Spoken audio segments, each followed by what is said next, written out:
आगे आगे आगे बढ़ते हैं। देखो, अब जब बातचीत के सारे रास्ते बंद हो गए तो युद्ध होना था, युद्ध हुआ। प्रसिद्ध युद्ध इतिहास का आप सब जानते ही हैं, मुझे ज्यादा बताने की आवश्यकता ही नहीं इस युद्ध के बारे में, फिर भी थोड़ी बात करते हैं। लिखा हुआ हल्दी घाटी युद्ध।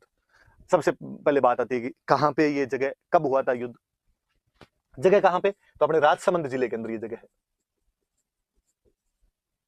युद्ध कब हुआ, वापस वही जून का महीना, 18 जून 1576, यही तारीख। हालांकि कुछ इतिहासकार जो अपने हैं ये इसको 21 जून भी मानते हैं, पर अपने तो भाई राजस्थान बोर्ड वाली किताबों में उन सब में 18 जून ही दी हुई है, तो आप तो अपने 18 जून ही मान लेना। किसके बीच में युद्ध हुआ, तो भाई राणा प्रताप और अकबर की सेनाओं के बीच में युद्ध हुआ।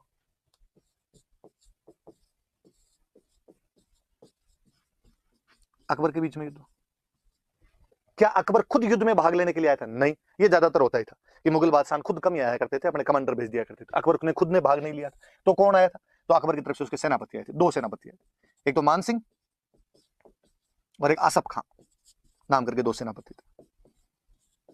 मान सिंह को पहली बार किसी युद्ध में इंडिपेंडेंट कमांडर बना के भेजा गया था, तो हल्दी घाटी का युद्ध है। पहली बार स्वतंत्र सेनापति था वो, फर्स्ट टाइम इंडिपेंडेंट कमांडर बनाया गया, उसे स्वतंत्र सेनापति बनाया गया था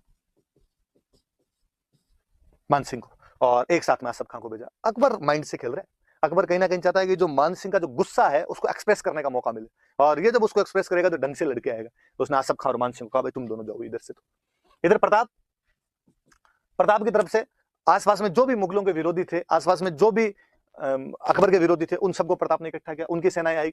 जैसे ग्वालियर से एक बंदा आया था, रामसात तोमर। इन ग्वालियर वालों की बनती नहीं थी अकबर के साथ, और ये केवल खुद ही नहीं आया था, तीन बेटे और सालीवाहन आया था, भवानी सिंह आया था, प्रताप सिंह आया था, तो ग्वालियर से आए थे रामसात तोमर।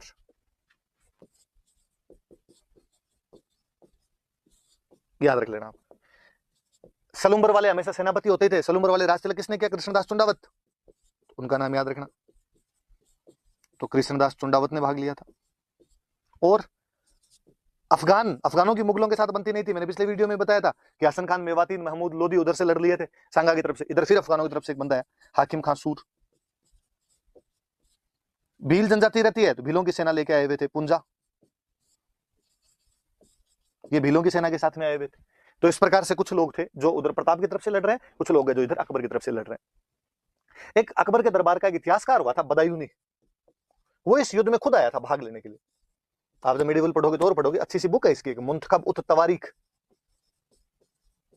मुंतखब उत तवारीख नाम की एक बुक लिखी थी, और इसके अंदर जो बदायूनी है वो इस युद्ध का आंखों देखा वर्णन करता है। बदायूनी खुद आया था। बदायूनी के लिए कहते हैं कि बदायूनी थोड़ा कट्टर मुसलमान टाइप का आदमी था, और जब सेना आ रही थी तो बदायूनी ने कहा था कि भाई मैं भी चलूंगा। तो लोगों ने कहा यार आप क्या लाओगे, आप कलम वलम घिसने वाले आदमी, वहां तलवारें चलेगी, तलवारें। बदायूनी कहा कि नहीं, वहां जब हिंदुओं का खून बहेगा तो मैं अपनी दाढ़ी के लगाऊंगा, दाढ़ी लाल करूंगा मैं हिंदुओं के खून से, जिहाद करके आऊंगा मैं वहां से। तो अब ये मन में तो तू भी ले। फिर बदायूनी इस युद्ध का ढंग से थोड़ा वर्णन करता है। बदायूनी कहता है भाई प्रताप की तरफ तो लगभग 3-1 हजार फौजी थे, और हमारी तरफ जो थे वो 5,000 के आसपास फौजी थे। हालांकि बदायूनी इस बात से नाराज था पहले कि यार मान सिंह जैसे हिंदू को क्यों बना दिया, सेनापति क्यों बना के भेज दिया, पर फिर भी भाई अकबर ने मान सिंह को बना दिया था। मैंने बता दिया रीजन क्या रहे थे उनके बनाने के। अब आमने सामने की यहाँ पे लड़ाई होनी शुरू हुई। ये हल्दी घाटी जो है ये एक दर्रे का बीच की जगह है, पास है, दोनों तरफ पहाड़ियां पड़ती है, उनके पास है, वहां के बीच का एक दर्रा है। एक तरफ गोगुंदा की पहाड़ियां है, एक तरफ खमनोर की पहाड़ियां है, पहाड़ियों के बीच का दर्रा है। तो कहते हैं जो मानसिंह था, मानसिंह उधर एक जगह पड़ती है अपने मोलेला नाथ द्वारा के पास, आगे याद रखना, टेराकोटा में अपने वापस याद करेंगे। और तो मोलेला में अपनी सेना लेके बैठ गया था। इधर प्रताप, इधर एक जगह पड़ती है लोसिंग, उधर अपनी सेना लेके बैठ गए थे। शुरुआत का युद्ध हुआ, प्रताप की तरफ से इतना शानदार हमला किया गया था मेवाड़ वालों की तरफ से कि मुगलों को भगाई देते। शुरुआती टुकड़ी बहुत भारी पड़ गई थी मुगलों के ऊपर, और यहाँ पे मुगल सैनिक भागने लगे। तो मतलब बदायूनी बहुत अच्छा वर्णन करता है। बदायूनी कहता है कि आगे मान सिंह वाले फौजी थे, उधर से जब प्रताप वालों ने हमला किया तो मान सिंह के फौजी इधर भागने लगे। तो इधर मान सिंह के फौजी भाग रहे हैं, पीछे पीछे उनके मेवाड़ वाले भाग रहे हैं। तो मेरे तो ये भी नहीं समझ में आया कि तीर किस पे चलो, कि इधर ही हमारे वाले भाग रहे थे, उनके पीछे मेवाड़ वाले आ रहे हैं। तो मान सिंह ने आसफ खान पास में खड़ा था, और आसफ खान से पूछा कि आसफ खान तीर चलाऊं किस पे। आसफ खान ने कहा आंख बंद कर और तीर चला, दोनों तरफ से मरने तो हिंदू ही है, तेरा कर्तव्य तो जो तू लेके आया था वो तो पूरा हो ही जाएगा, तुझे हिंदुओं को मारना था, भले मान सिंह वाले मरे भले प्रताप वाले मरे। तो वो वर्णन नहीं करता है कि भाई वहां से हमारी सेना भाग छूटी थी।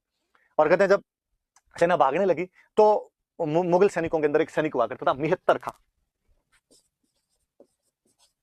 वो बेचारा मिहत्तर खां नाम का एक सैनिक था, और वो भाग के आया, आगे आया पीछे से, और उसने आगे झूठा मुटाई का कह रहा भागो मत, अकबर आ रहा है, अकबर आ रहा है, खुद बादशाह सेना लेके आ रहे हैं बड़ी। तो अकबर के आने की सूचना सुनी तो जाके मुगलों के थोड़े पैर जमे, मुगलों ने वापस लड़ना शुरू किया। याद रखना कि किसने हल्दी घाटी के युद्ध में अकबर के आने की झूठी सूचना, रॉन्ग इन्फॉर्मेशन दी थी, तो उस आदमी का नाम मिहत्तर खां था। कौन हल्दी घाटी के युद्ध का आंखों देखा वर्णन करता है? तो बदायूनी करता है। बदायूनी की किताब का नाम क्या था? मुंतखब उत तवारीख था। कौन सा इतिहासकार हल्दी घाटी के युद्ध में खुद भाग लेता है? तो बदायूनी भाग लेता है। तो सारी बातें थोड़ी सी आप याद रखना। और मिहत्तर खां नाम के सैनिक ने ये अफवाह फैलाई थी कि भाई खुद आ गया, अकबर खुद आ गया। मुगल सेना ने जैसे तैसे लड़ना शुरू किया। उधर प्रताप ने जब देखा कि यार मानसिंह उधर सेनापति बना, हाथी पे बैठा हुआ मानसिंह, मानसिंह के हाथी का नाम था मर्दाना, मर्दाना नाम के हाथी के ऊपर बैठा हुआ था। मानसिंह का जो हाथी था क्या नाम था उसका? मर्दाना नाम करके हाथी था। प्रताप के पास अपने जानते हैं घोड़ा था प्रताप का, चेतक। और कहते हैं प्रताप को इतना गुस्सा है कि प्रताप अपने चेतक को एकदम मर्दाना के सामने लेके चला गया। और चेतक इतना समझदार घोड़ा कि चेतक ने अपने अगले दोनों जो पैर थे वो मर्दाना की सूंड के ऊपर लगा दिए, मानसिंह के हाथी की सूंड के ऊपर लगा दिए। और प्रताप अपना भाला फेंकता है, मानसिंह जैसे तैसे होदे में बच जाता है, होदा जो ऊपर हाथी पे बैठने की जगह होती है उसके अंदर बैठ जाता है और अपने वार को उसको बचाता है। पर मानसिंह बड़ा इंटेलिजेंट आदमी था। कहते हैं कि उसकी जो हाथी की सूंड थी उसने एक चाकू लगा रखा था, एक कटार लगा रखी थी, नाइफ लगा रखा था। और जब चेतक अपने पैर उतार रहा था वापस, तब उसके अगले दोनों पैर कट गए। अब चेतक ढंग से मूव नहीं कर पा रहा था एकदम। और प्रताप ने जब देखा कि घोड़े के पैर कट गए, इसलिए वो घोड़े को जैसे तैसे करके वहां से युद्ध भूमि से बाहर निकालता है और युद्ध भूमि से बाहर निकल जाता है। कहते हैं कि मेवाड़ में जब भी राणा युद्ध भूमि से बाहर जाता या राणा को युद्ध भूमि से बाहर लेके जाया करते थे, तो कोई ना कोई झाला जो होता था वो राणा के चिन्ह पहन के और राणा की जगह लड़ता था।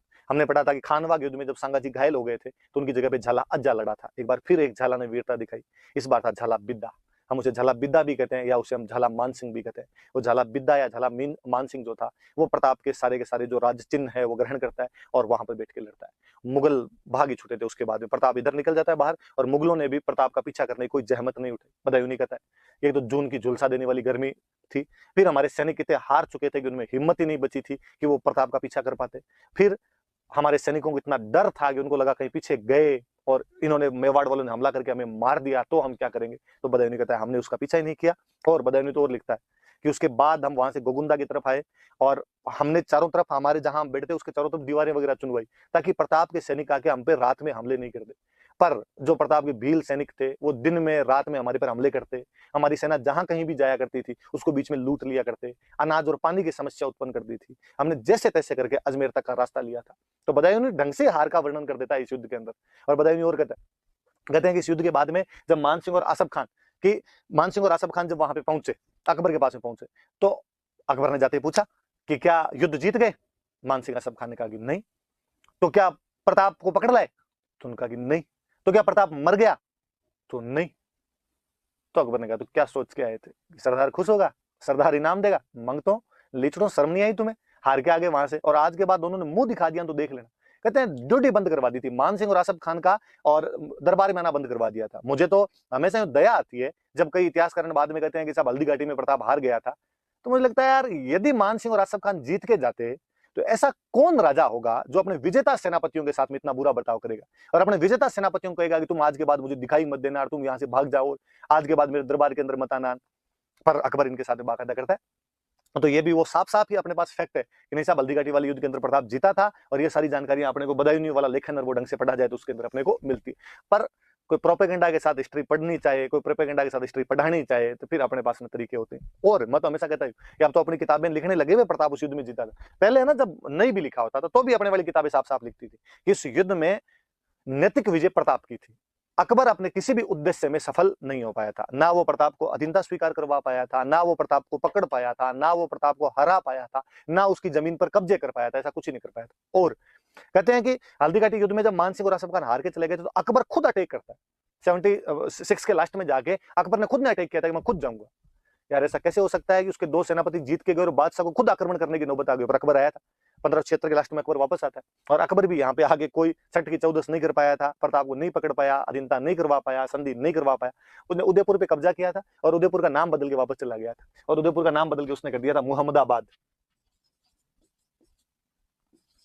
तो ये थोड़ा सा याद रख लेना कि अकबर ने नाम बदल कर क्या कर दिया था। तो अकबर ने इसका नाम बदल कर क्या कर दिया था? तो मुहम्मदाबाद कर दिया था। मैं वापस एक बात और बता दूं, फिर मैं साथ ही बता दूंगा। कहते चेतक जब घायल हो गया था, बाहर निकले थे और थोड़े दूर जाने के बाद में चेतक की मृत्यु हो जाती है। तो बलीचा नाम की जगह है वो राजसमंद के अंदर ही, जहां पर चेतक की मृत्यु होती है, और वहां बलीचा में चेतक की छतरी बनी हुई है। थोड़ा ये भी याद रखना है।